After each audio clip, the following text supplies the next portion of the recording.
Hey guys, welcome back to the channel. Today, I'm just going to shoot from the hip and kind of tell you how I'm feeling after I saw the interaction between Zelensky and President Trump. Before we get into that, let's talk about the current state of what it's been like being into AKs or just combat guns in general. Certainly guns that shoot the beautiful 7.62 x 39 or the perfect 5.45 x 39, two amazing rounds. It's been tough.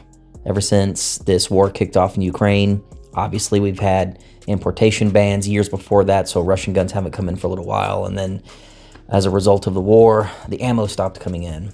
Banned from import, and even if it wasn't, it would probably all go to the war effort anyway, and we wouldn't have seen that much of it. If anything, the prices would have gone up regardless, so it's not good.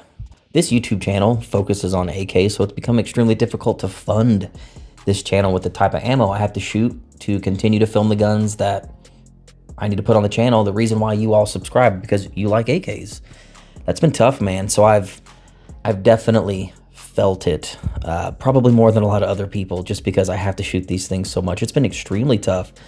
The Russian parts haven't come in. The really cool stuff like Zeniko has been hard to get. Russian optics are very difficult to get. Just that stuff that you would love to have if you're into this hobby is so cost prohibitive right now that it really kind of sucks the fun out of all this, because at the end of the day, the reason why most of us got into AKs or combat guns in general is because they were everywhere, they were cheap, they worked, and they shot an extremely affordable cartridge. Whether it was 7.62 or 5.45, they've always been dirt cheap, and there's always been a ton of it in this country. So if you couldn't afford really expensive stuff, if you were young or in college or just didn't have the money, AKs have always been there for us. And there's a huge wide world of variants and parts kits, and it's a huge rabbit hole that a lot of us fell into back when it was extremely affordable and we had so much to choose from. It's completely different now. So that's the current status of things. However, after seeing the interaction between Trump and Zelensky, knowing that these peace talks have begun, you know, the rumblings and all the word around the campfire is, you know, if there ever was a time for this to get better, this is probably the only time. What I mean by that is the importation bans. If Russia, who apparently, according to Trump, is holding way more cards than Ukraine right now, if Russia were to come to the table and say, hey, look, we'll start playing really nice and we'll chill out on a possible Cold War and all that crap everyone's worried about, but we want fair and equal trade. We don't want any more sanctions against us or importation bans. That's one thing that we want. I feel like personally, that's probably a pretty easy thing to grant Russia. But again, I am no geopolitical guru. I am not a foreign policy guy. I don't know. I'm just thinking out loud here.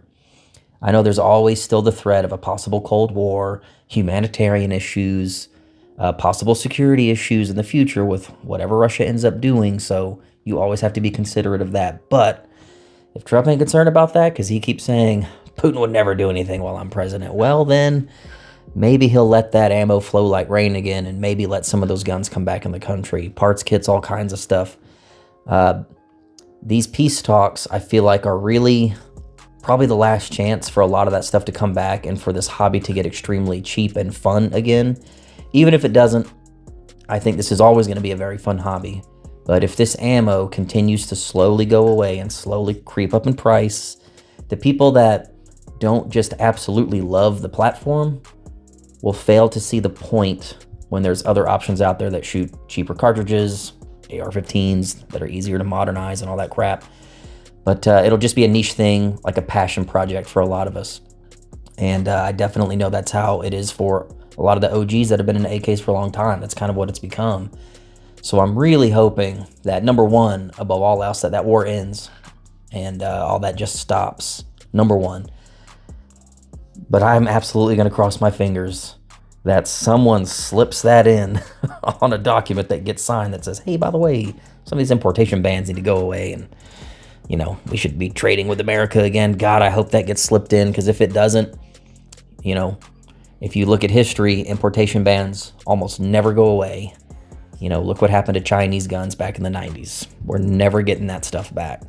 But right now, I feel like that's possibly on the table as long as it gets asked for. Short of that, I really don't know. But this is a short video, man. I was just curious what you guys think, and this is an ongoing thing. A week or two after this video goes live, there might be more information out there. Maybe the war will be over by the time this video finally goes live. So who knows? A couple of final thoughts I had. There might be some people watching this video that really never got down with steel case ammo. Maybe you were one of those people that always called it trash ammo, and you may think it doesn't affect you not coming in the country anymore, but I promise you it does. Steel case ammo was so cheap for so long. It was really good competition for all the other ammo brands out there as far as pricing.